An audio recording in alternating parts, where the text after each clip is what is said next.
welcome you to the Greenhouse International. We welcome you to the Greenhouse International. We welcome you to the Greenhouse International. We welcome you. Here we go. Oh, how we love you so. This is a place where we go to grow. We welcome you to the Greenhouse. To the Greenhouse International. We welcome you. We welcome you. Yeah. To the Greenhouse International. We welcome you. To you in a dark place. Don't give up. Don't panic. Don't panic. Don't give up. Don't get frustrated. Don't throw in the towel. Don't let nobody talk you out of it. You in a dark place because God needed a personal space to grow you, develop you, and mature you. Can you do me one more big favor? As soon as the message goes live on social media, if you can share it, cut it, paste it, and share it. Don't create a new one. Just cut, paste, and share this message so that we can reach the nation with the gospel. Amen. Amen. Amen. You're standing. You're standing. Let's make this confession together. I am GHIC. I am GHIC. GHIC will grow. GHIC will grow. GHIC will impact. GHIC will Now give a Lord a great big shout of praise and take your seats. Give the Lord a great big shout of praise and take your seats. This morning we're in week 2 of this series entitled Faith, Make It Do What It Do. Faith, make it do what it do. And I cannot lie, I have been overjoyed with the journey of Brother Tyler Perry. So I'm going to open up this morning's message with a quote from Tyler Perry. He says, my brand is my faith. My brand is my faith. See, brand simply means your identity, your image, and what you're known for. And Tyler Perry said, I want to be known for my faith. And let me bring that closer to the church arena. Every Christian, everyone that's Christ-like, your faith should be your badge. Your faith should be your brand. Your faith should be your rep. No matter what they say about you, they should not stop saying it until they include, but he is a man of faith. She is a man of faith. That they have allowed their faith to do what it do. They have overcome circumstances and situations and obstacles because they have become people of faith. And a people of faith, there's nothing impossible for them to do. I wonder this morning in this house of God, how many people can declare my faith is my brand? I hear you, sir. My faith is my brand. I want to be known for my faith. I want to be known for my mountain moving faith, for my water walking faith, for my coming out of a grave faith. I want to be known for the audacity of faith to overcome every situation, every dilemma, every lie, every stone. Your faith has the power to take you higher. Your faith is so strong that if you activate it at the right level, every stone thrown at you becomes a bridge for you to cross over to a level of success. See, Tyler Perry, I won't get to the Bible, I promise you. Tyler Perry had to overcome several personal struggles and setbacks, but he continued to work his faith. So I say, work your faith. And now today, regardless of race, creed, or color, he is one of the highest, most influential people in Hollywood. Not just Blackwood, but Hollywood. He has allowed his faith to work to a point where he's now elevated himself through faith to a position where all folks look at him and say, he's winning. But another quote from Tyler Perry, he says this blew my mind. He said, if I had not had faith in my life, I don't know where I would be right now. Get that? If it were not for faith on my side. I know we say without God on my side, but if God is on my side, I have to activate my faith because God is not going to magically come out of heaven and do anything for us. He's going to give us the faith and then increase our faith to go to work to do something. Ever since God created the universe, the world, in the book of Genesis, He's taken something that was already created to make the next creation. So if you don't work your faith, you'll never create anything worth creating. You missed that over there. Let me go over here. If you don't work your faith, you'll never create anything worth creating. But God says, if you work your faith, you will be kings and queens. If you work your faith, you'll be the head and not the tail. If you work your faith, you'll be an overcomer, a winner, and success will follow you all the days of your life. I wish I had somebody here this morning who made your mind. I'm going to work my faith until every dream becomes my reality. I'm going to work my faith until every obstacle becomes my past. Come on, sir. Work that faith. Now, if you will, turn your Bible to the book of Matthew chapter 9, verse 29. Now you can stand with me once again. Matthew chapter 9, verse 29. Matthew 9, verse 29.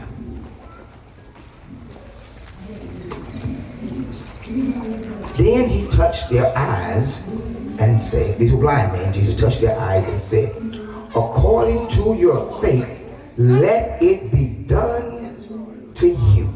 Take your seats, let's work this, He touched the eyes of blind men and said, according to your faith, it shall be done to you. Your faith this season will reshape your vision. Your faith will reshape your vision. Watch this. Everything you've seen in your life up to this point can be re-seen from a different angle if you look at it through the eyes of faith. What looked like a loss through the eyes of faith looks like a win. What looked like a setback through the eyes of faith looks like a set up. See, whatever the devil meant for your bad, through the eyes of faith, God turns around for your good. I wish I had somebody here that went to the old Baptist church where they had testimony period, and somebody would declare that how God brought them out of this and God brought them out of that. They stopped looking at their situation through negative lenses, but started looking at their situation through the lenses of faith, and God reversed what they were seeing. He touched their eyes. Watch this. Blind men without vision, could now see things they have never been able to see before. They were blind. He touched their eyes and said, according to your faith, it shall be done. So they got their sight back. They can now see things they've never been able to see before. But I need you to pause right here. A critical point I got to stress right now. They were blind. Their faith caused them now to see things they've never seen before. But get this now. The stuff they now saw was always there. They just have the faith to see it. Well, you missed that right there. See, when he touched their eyes, he didn't create anything new. When he touched their eyes, they can now see what they couldn't see before. Your faith will have you seeing stuff that you couldn't see before, but don't get it twisted. The stuff was always there. You just didn't have the faith to see it. The job was always there. The family was always there. The victory was always there. The overcoming was always there. Whatever you're dreaming of, it has always existed. You didn't have the faith to go and get it. Come on here, sir. Oh, that's not in my notes, but let me drop this too. And don't let anybody who's lacking faith suffocate your faith. Stop letting folks tell you you're doing too much, you're trying too hard. It don't take all of that. The heck with them. If God puts something on your heart, open your eyes with faith and see it all the way through. See yourself winning. See yourself succeeding. See yourself at next level. See yourself going from employee to CEO to own your own doggone company. See yourself. I hear you,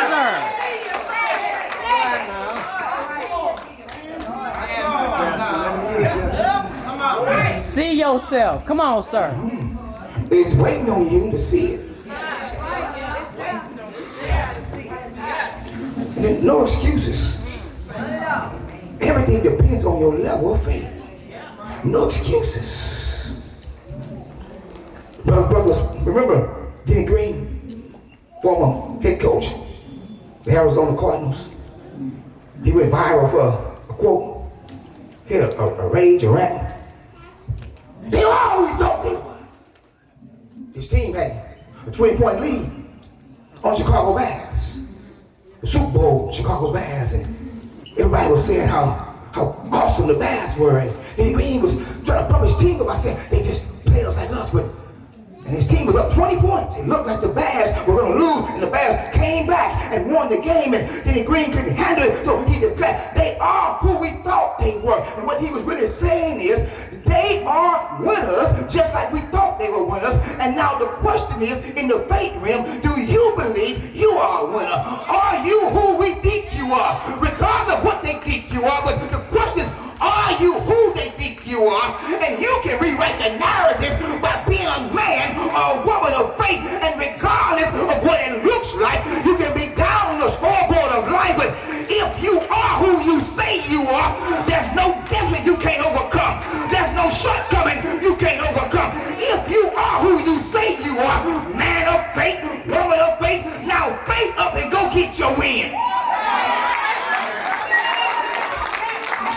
Thank you, Holy Spirit. Even if the WIND get knocked out of you, have the faith to recoup, readjust, and go get your WIN.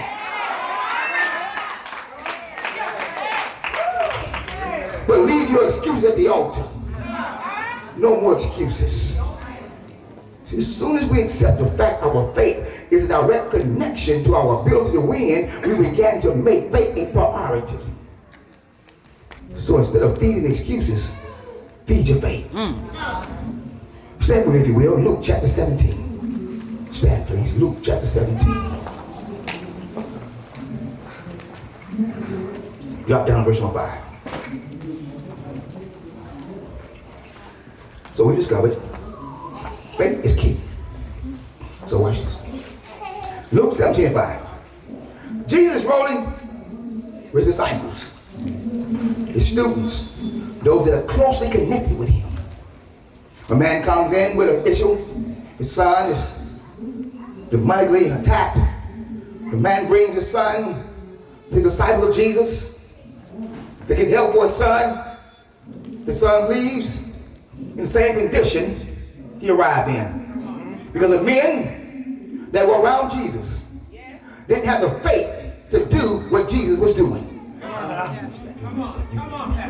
The men who spent most of the time with Jesus, but did not have the faith to do what Jesus was doing. They were observers, spectators, instead of participators. And unfortunately, many people show up to church on a Sunday morning only with spectator eyes, never to participate, but only to spectate. Look at my pastor. Look at my pastor go. No, it's not about your pastor going. It's about, do you believe that you can come out of the pew and you can go and win? So, the man leaves.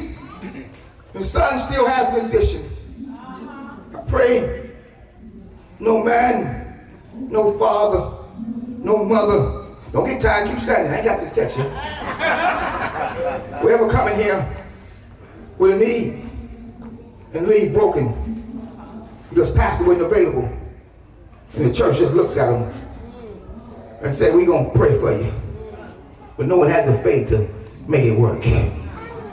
So this man leaves, and Jesus shows up while he was on his way out and quickly assesses the situation, heals the boy, and takes the disciples to the back room. I wonder what happened to those back room conversations where you can coach your people.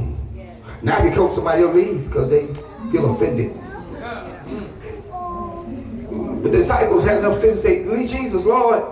Verse 17, verse 5, chapter 17. Lord, Master, Savior, teach us how to increase our faith. I wonder this morning, how many of you are at the crossroads?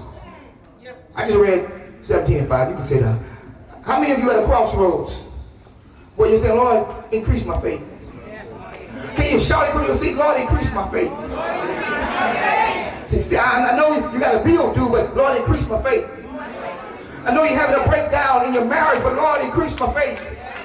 I know your children are buck wild, but Lord, increase my faith. I know you're having issues with employment and things are not looking well right now, but while you're praying for a job or while you're praying for a check, but Lord, increase my faith.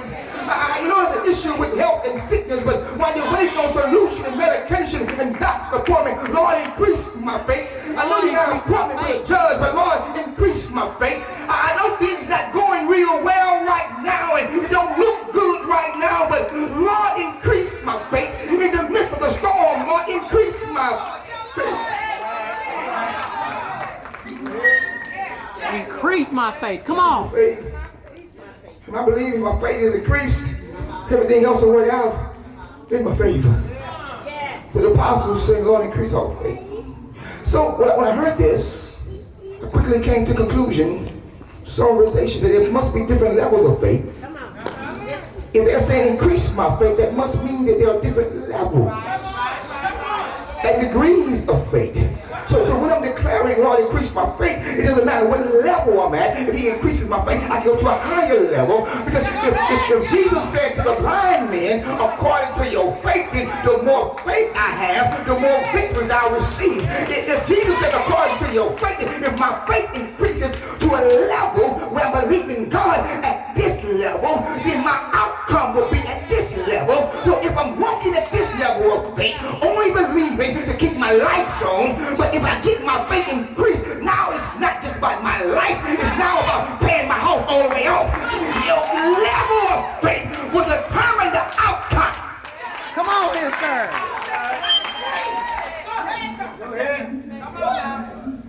I am boldly, aggressively declaring that on October 19, 2019, God's going to have somebody in this place at a gala with the revenue and the resources to buy a block in my name.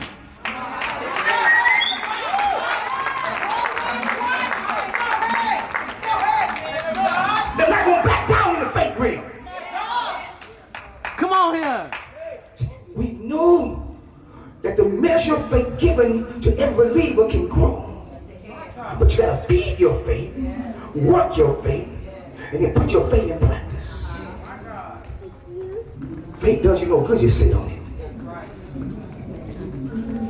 We're going to watch the game in a few minutes.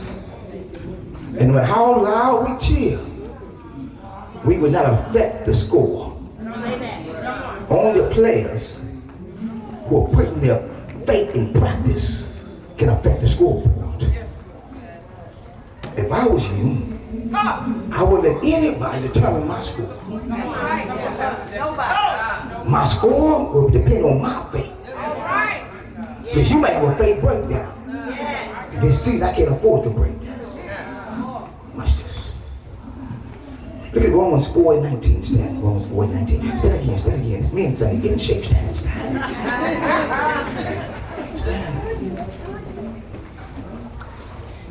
Romans 4:19. I'll read the first phrase of it. Remain standing. We're going to jump to 20 also. And being not weak in faith. Watch this. Being not weak in faith. Romans chapter 4 verse 19 says, and being not weak in faith. One level of faith, weak in faith. Now jump to verse 20. Look at the second part of verse 20. But was strong in faith, giving glory to God. So we just saw two different levels of faith. One man was operating weak in faith. Another man was operating strong in faith, giving God the glory. See, it's hard to praise God with weak faith. See, with weak faith, you're looking at the unpaid bills. With weak faith, you're looking at the lies thrown against you. With weak faith, you're worried about what folks think about Come on you. here. With weak faith, you're walking around everybody talking about me. With weak faith, you're walking around working, steady on shadow. With weak faith, say stuff like, I can't do it. It ain't never been done. Ain't nobody in my family ever got to that point. With weak faith, ain't nobody can be debt free and off this stuff. With weak faith, you let your condition and circumstances dictate how you're gonna fare. But with strong faith, you tell your circumstances, thank you for showing up, to giving me an opportunity to show just who El Shaddai is. Thank you for showing up so Jehovah Jireh can make a way out of no way. You tell your situation, thank you for showing up so my enemies can become my footstool. There's some stuff I gotta reach that's a little higher than I am, and I can't reach it without a footstool. So thank you for being my enemy to elevate me to another level. That's what strong faith does. I wish I had some strong folks. Come on. Come on here, sir. Take your time. And you can't have strong faith and be silenced. Come on here, sir. I see my dad in church today with me. Then I woke up this morning and the Aryan nation, you know who those are, right? And the new Black Panther teams up to assassinate me. I said, Lord, thank you. Because if I'm doing that much, when enemies become allies, Come on. come at me, then Lord, Come thank on. you, and let me keep shining. Come on. If you say you're standing in strong faith, you gotta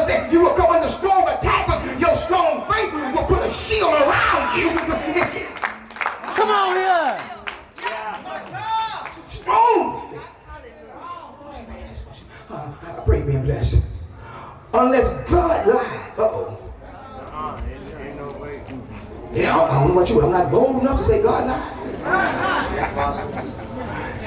And you may not verbally say it, but your mindset, the way you respond to life, it speaks loud. And in your reaction, you're really calling God a liar. Because God says, unless he lied, your results depend on your faith. So every time you blame mama, daddy, them, you're telling God you a liar because you said it depends on my faith, but I'm saying it depends on my support system.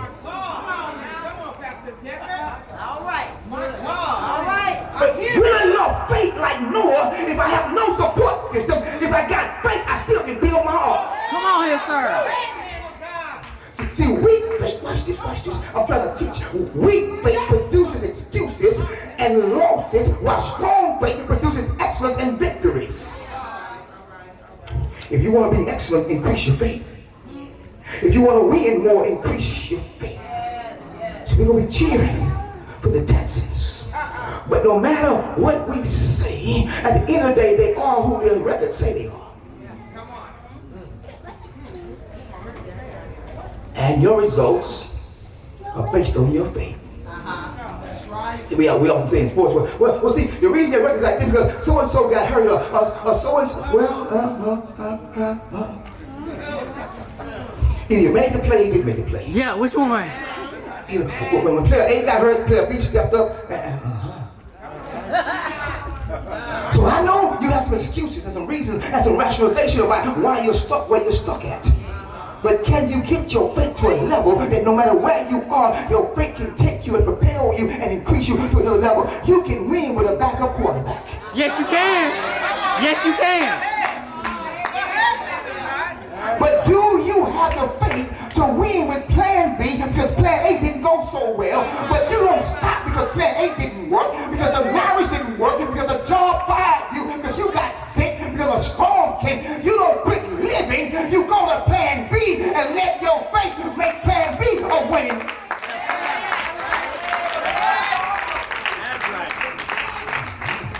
That's right. I'm ready to win. Anybody ready to win in here? No. Watch this. Let me run through this. Stand again. Turn your Bible to Luke chapter 19. So just put the text up and we're gonna roll with it. I'm gonna do some homework. See, if you've ever been on a sports team, you know that you didn't just practice at practice, you have to practice at home too sometimes. So Luke chapter 19, I want you to look at, analyze, study, break down, and dissect. Luke chapter 19, verse 1 through 10. I'm going to read some of it right now, then we're going to break it down, and then we're going to shout our way out of here. Luke chapter 19, verse 1 through 10. I'm going to read just a few of the verses. Jesus entered Jericho and was passing through. A man was there by the name of Zacchaeus. He was a chief tax collector and was wealthy. He wanted to see who Jesus was, but because he was short, always speaking on short folks, because he was short, he could not see over the crowd, so he ran ahead and climbed a sycamore fig tree to see him, since Jesus was coming that way. Flip down to verse number 8. But Zacchaeus stood up and said to the Lord, Look, Lord, here and now I give half my possessions to the poor, and if I have cheated anybody of anything, I will pay back 4 times the amount. Verse 9, Jesus said to him, Today salvation has come to this house, because this man too is a son of Abraham. For the Son of Man, verse 10, for the Son of Man came to seek and to save the lost. Take your seat and let's break down Zacchaeus as we break down service. But let's break it down real quickly. The Bible says he was short. Now you hear he was short, say like Pastor. I know what you think. So I'm not going to talk about physical shortness. I'm talking about shortcomings. Because I don't care if you're 6'10". If your shortcomings are holding you down, you might well be. So he was short, and we all have shortcomings we must deal with, because if we don't deal with our shortcomings will deal with us. If we operate with enough faith, we can overcome all shortcomings.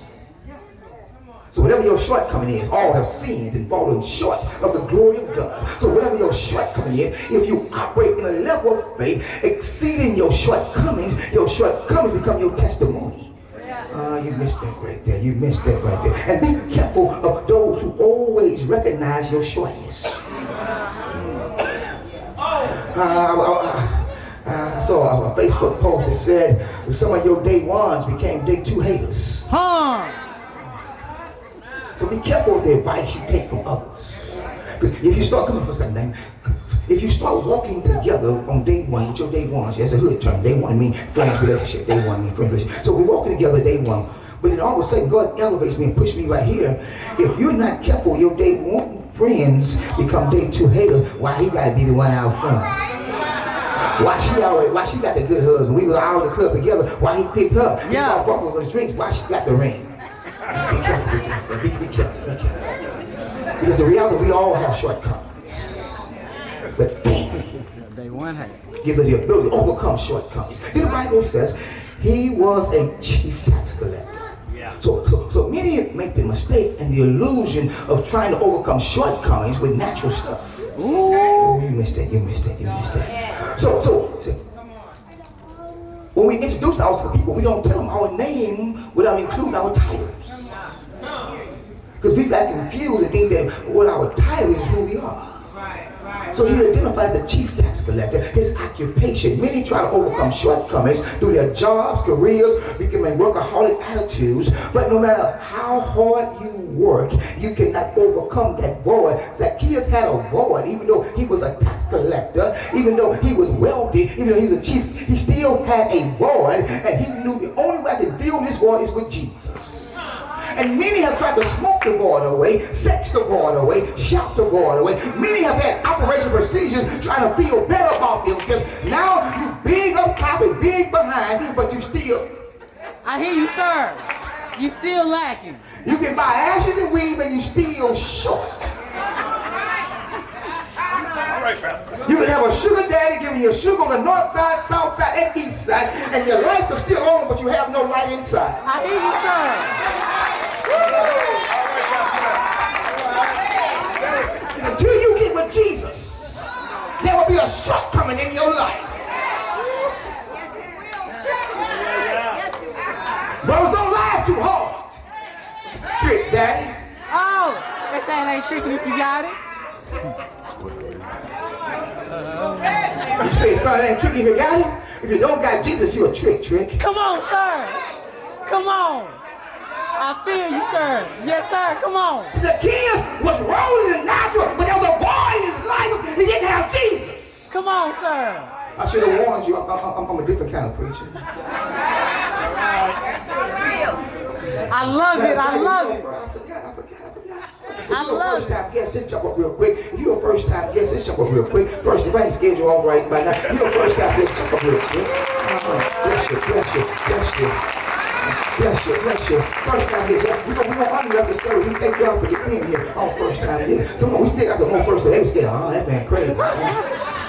See, Zacchaeus, 11:56. Zacchaeus was a tax collector. That was his occupation. It says chief. It had a tag chief. Let you know that he was a bowler. See, titles and labels can't fix us either. Come on, sir. Say that again. Some folks get offended in ministry if you don't call them by their apostle title or deacon title or senior pastor title. I don't care about none of that stuff. Man, I don't care if you call me E to the A, I don't know that stuff. It would not affect my level of faith, not one iota. Come on, sir. Not one bit. What you call me will affect my faith. Yeah. But Zacchaeus wants to make sure you know he's a chief tax collector. But he was still empty.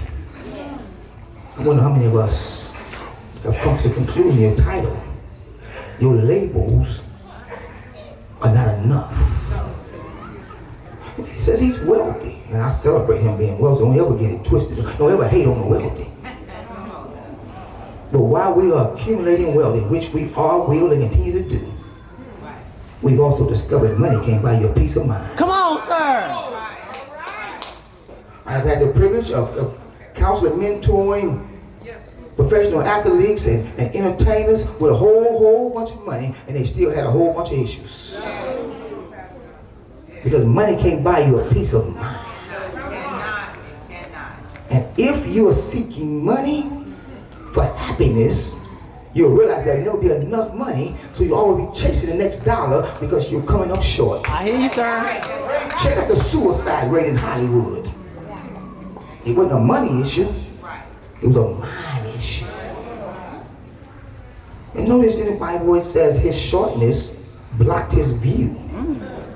He couldn't see what was ahead because of his shortcomings. How many of us are blinded through our shortcomings? We hear the promises of God, we can't see them because we're short. We saw God do it in somebody else's life, we can't see him do it in our life because we're short. We don't have the faith to overcome shortness. But Zacchaeus decided not to settle. I'm talking to both men and women right now. Stop settling. Stop settling for a level of faith just to get by, just to make it. We have this saying in the hood that the struggle is real. Stop claiming that. Faith is real. And faith is real to erase your struggle. Your words have power. Stop claiming stuff in a negative light because it sounds cute on Facebook. So Zacchaeus decided not to settle, but he ran ahead and climbed up a tree. Faith without work is dead, y'all. I hear you, sir.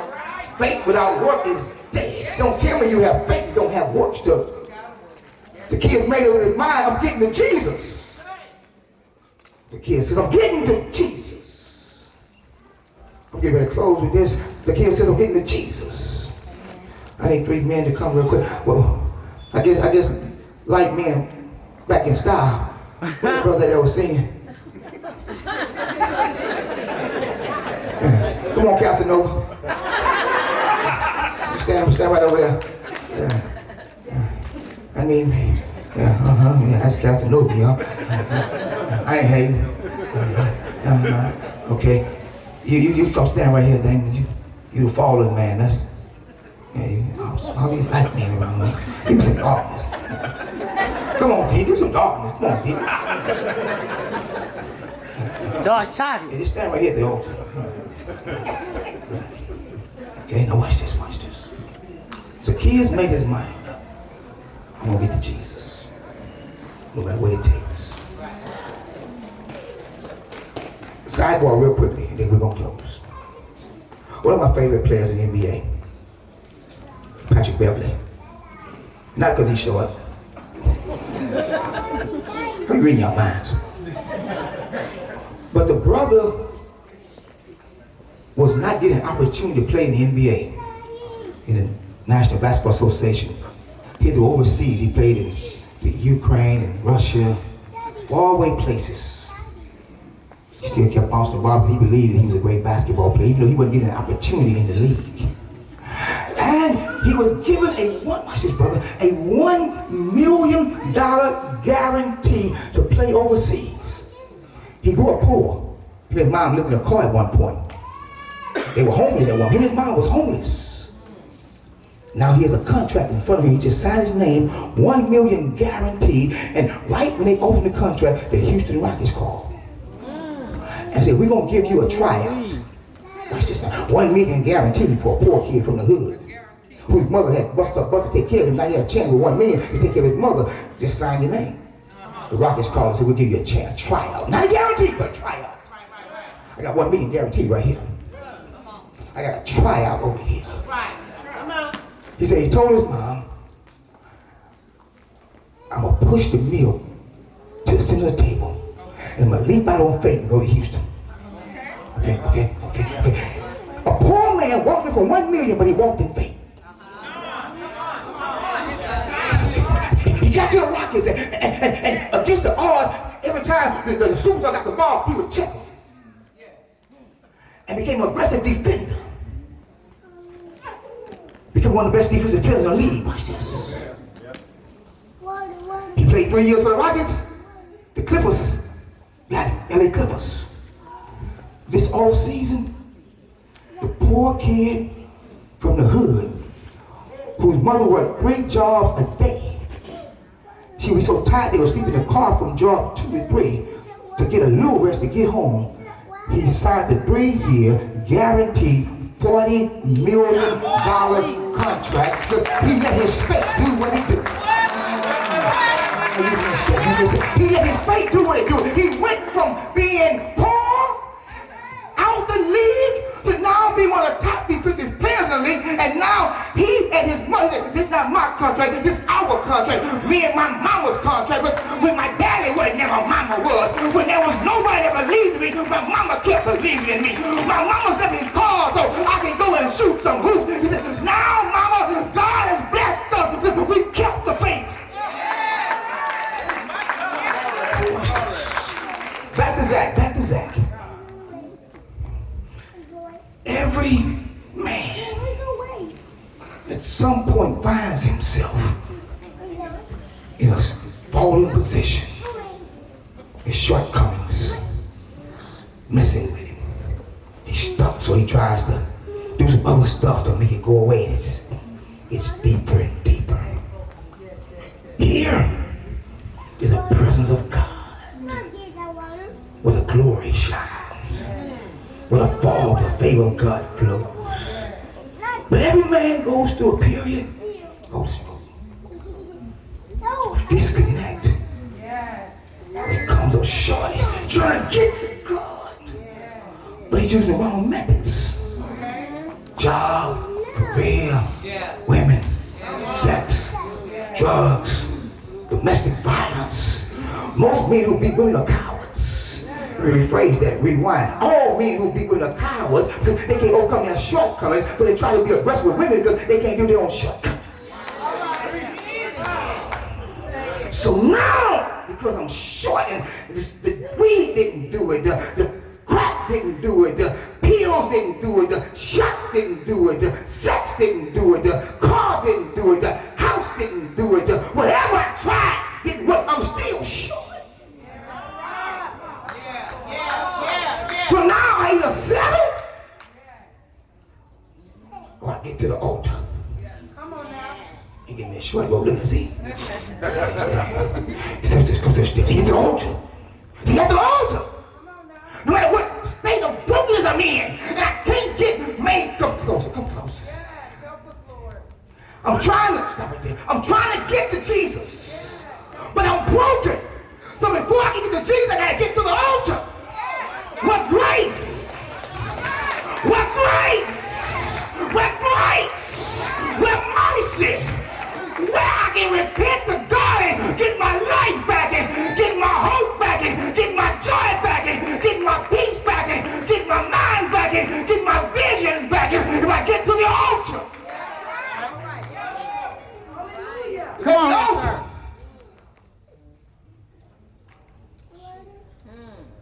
Just leave it at him, still short. At the altar, I reconnect. Come closer.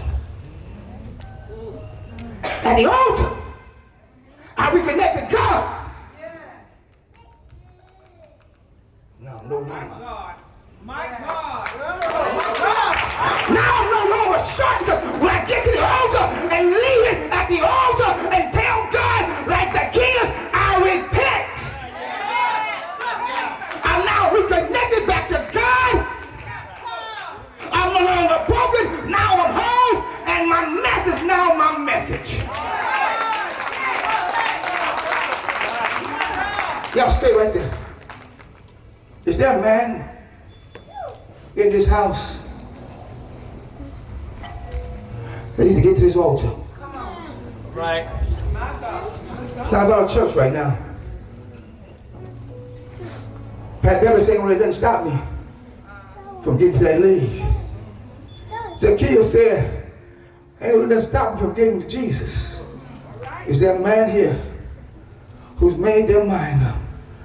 I'm not going to let nothing stop me from getting to this altar to get myself together. Because I'm tired of being short. I'm tired of waking up not knowing where I'm at.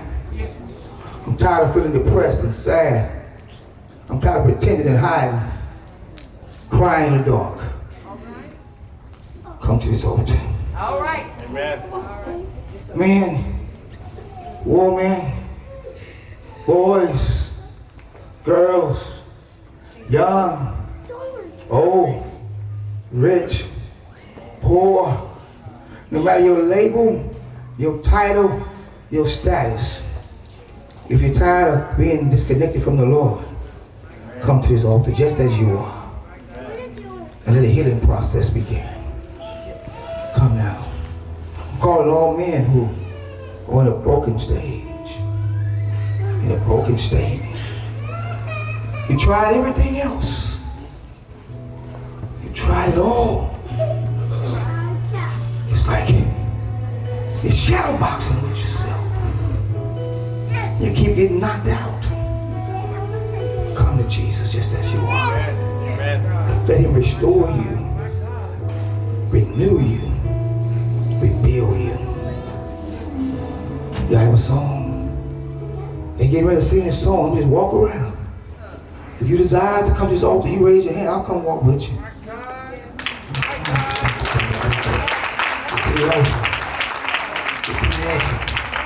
Come just as you are. The devil tells you, well, get yourself together first. No, you can't get yourself together without getting to the altar to be restored. And we can do it without Jesus. We wouldn't need Jesus. So I'm calling you now to come. To come just as you are. Come. Broken. Short. Wounded. Scared.